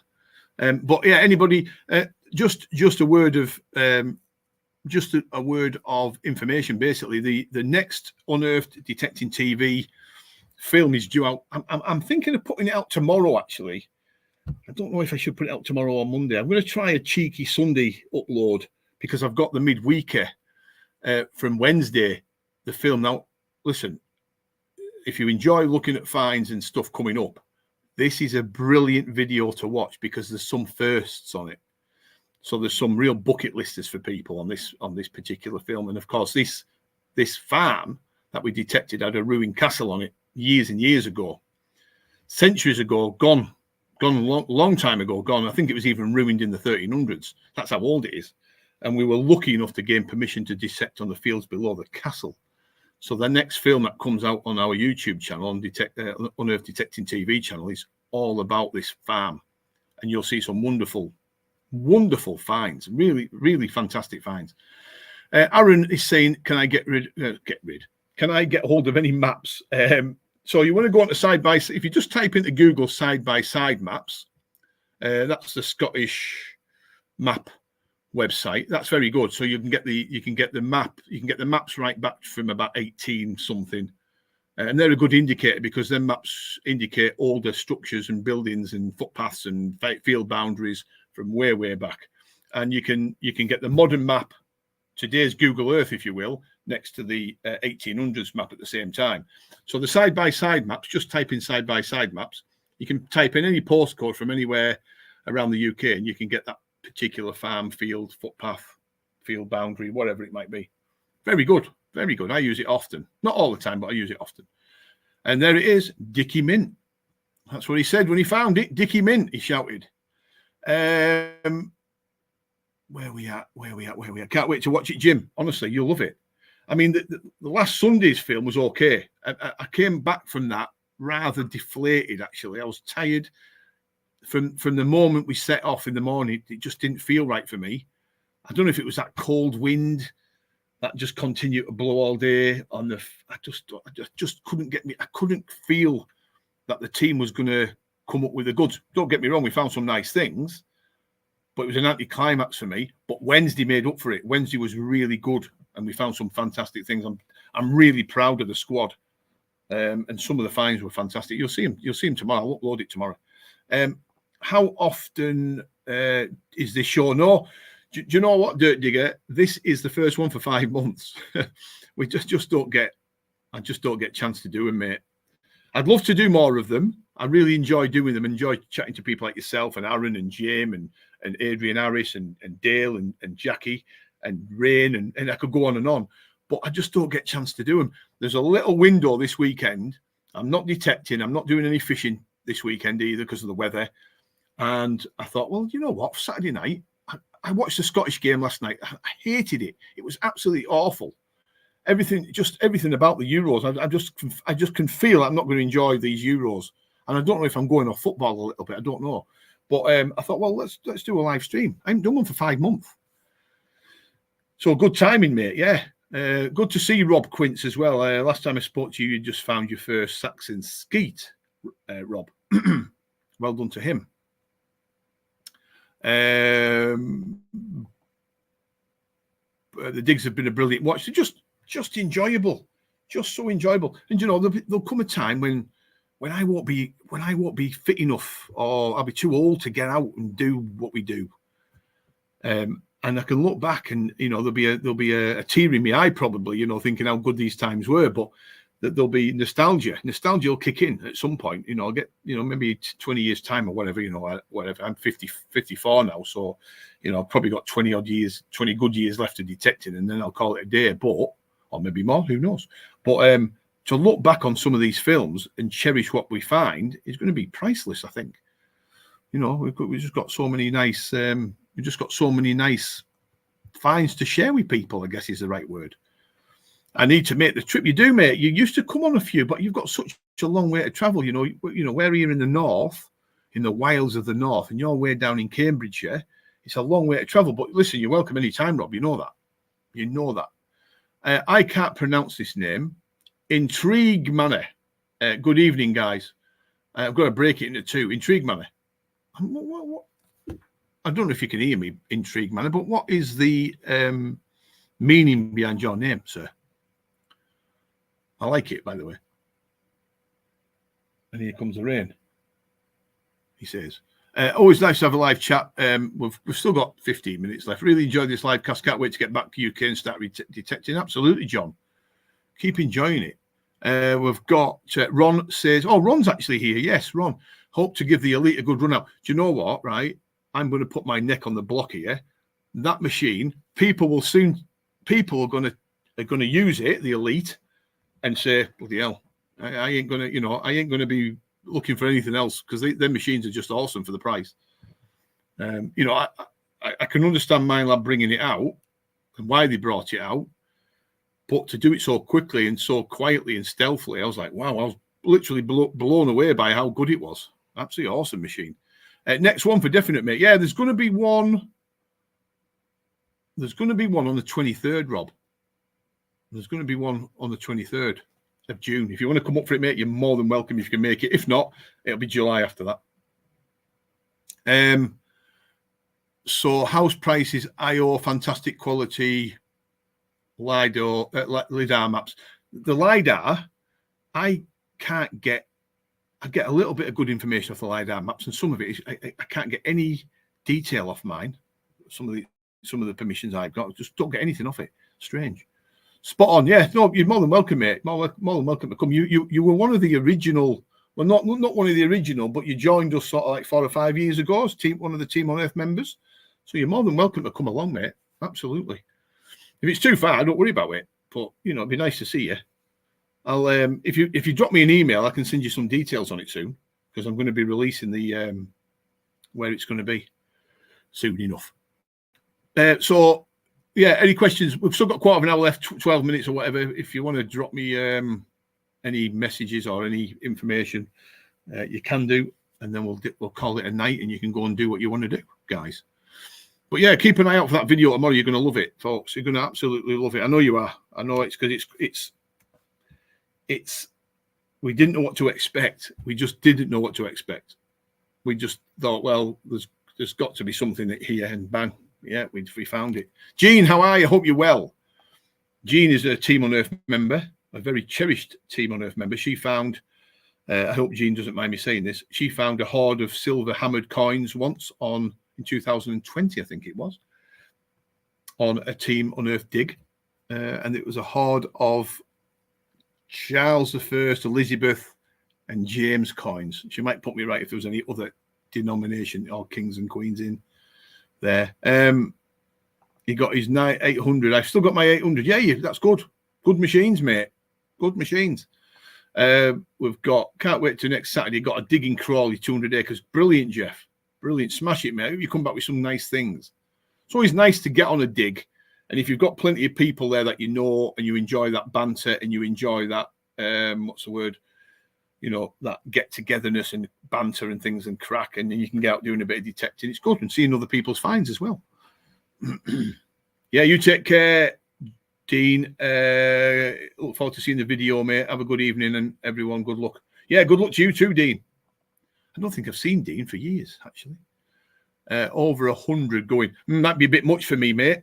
I don't think I'd like to detect with that many people. I remember going to a rally once in Norfolk when I was about 18, 19, and we tried counting how many people were in the field, and we lost count at 250, and that was stood there sort of counting right round us in a big circle.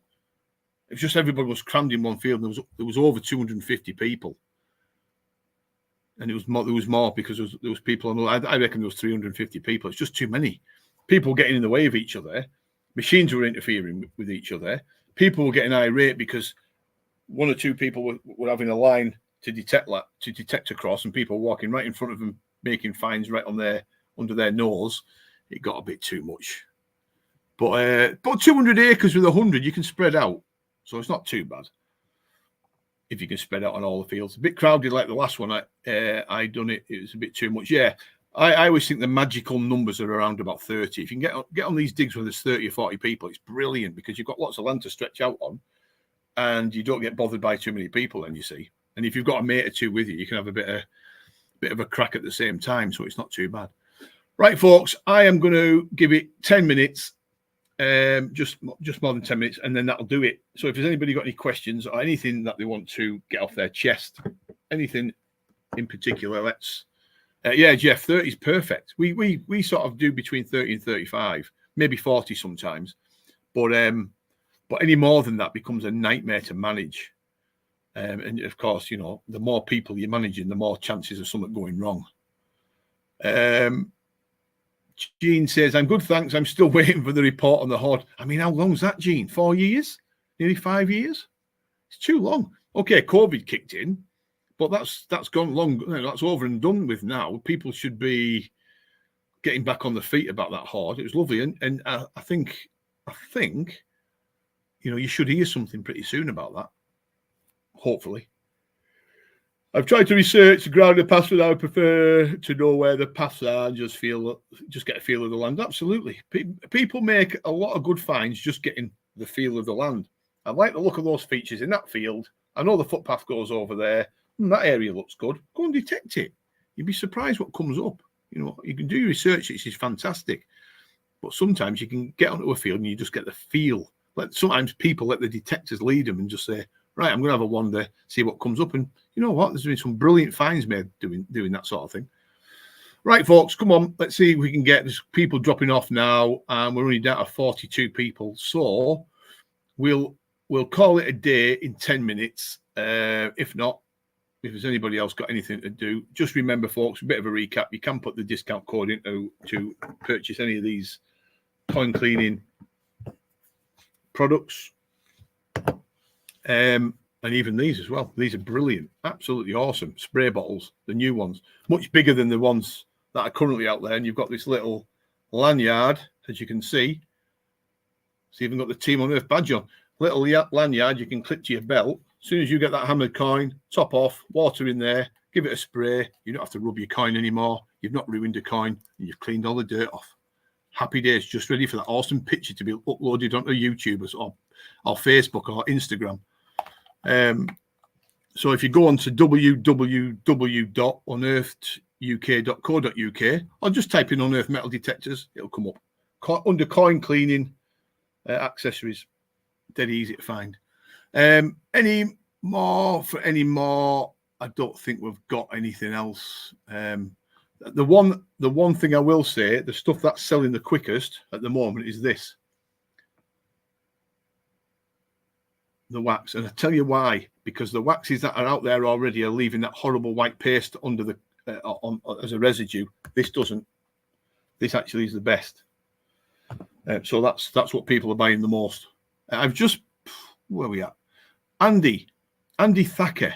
Is it Andy? Yes, Andy Thacker. Good evening, Andy. How are you? I just potter around locally on my roaming field and love the hobby. Also do a bit of fly fishing. Love the chat site. Yeah. Do you know what? It's good, isn't it? It's just nice to do these things, isn't it? These hobbies that can just get your imagination. Fly fishing's great. I'm for me sins. For most of my life, I've been a bass fisherman. Something about catching bass. So if the crops are in and the land's unavailable, then the spinning rod comes out, the lure fishing, do a bit of bait fishing as well. I caught some nice bass last week and the week before. But for me, detecting lure fishing for bass and bait fishing for bass is just unbelievable. I just love it. Absolutely love it. We need a boat in the fens. Yeah, I bet you do, mate. Is it still wet down there, by the way, with all the rain? Have you had a lot of rain? Still? Or is it drying up now? Because I know some of the farmers down there in sort of March, April were struggling, crops and things. Yeah, good luck, mate. One day you'll have to get rid of them Garrett's, Percy, and come over the real detecting, mate. But you're doing well with it, actually. If you found 5 gold in 5 years, that cannot be bad. Cannot be bad, mate. There's not many people out there who've done 5 gold in 5 years. Right, folks. Should we give it a knock on the head? I think I've waffled on enough. Good to see you all, and I'll try. This has been 5 months since the last live stream, so I will try to do another live stream again in about, I don't know, in a month, maybe a month. Still saturated. Yeah, I know it's awful, isn't it? I mean, parts of Lincolnshire and Yorkshire, the fields have been that bad. The farmers have lost dozens and dozens of acres of land, through the floods and things, and the seeds have all been drowned off, and they've had to reseed, and it's cost them a fortune. Yeah, it is, Andy. Yeah, bass fishing for me is just unbelievable. I just love it. I just love there's something about catching a bass. They're the most wonderful sea fish out there. Spikes on them, they don't like being caught for obvious reasons. They don't like being caught. They're just a wonderful looking silver bar of pure power and aggression. And you get some of them. You're using 8-pound line or whatever it is with some of these hard lures and soft lures, and they hit them that hard, you just think you've got a snag, and you go, snag me spinner, and the next thing it starts moving to the left or the right, and then the battle begins. Then it's just awesome. But I've grown very, very soft over the years, so I used to catch me bass and keep them and eat them. I can't kill them anymore, so I'm very, very gentle with them. I'll land them, I'll look after them, I'll release them properly. I'll make sure the spinners and the hooks are out the mouth as gently as I possibly can, and then I release them back to fight another day. They probably go straight into the commercial nets that are hanging around in the bay here, which is a disgrace, but I just can't kill them anymore. I just like to see them swim off. Anyway, there you go, folks. That's me finished for the night.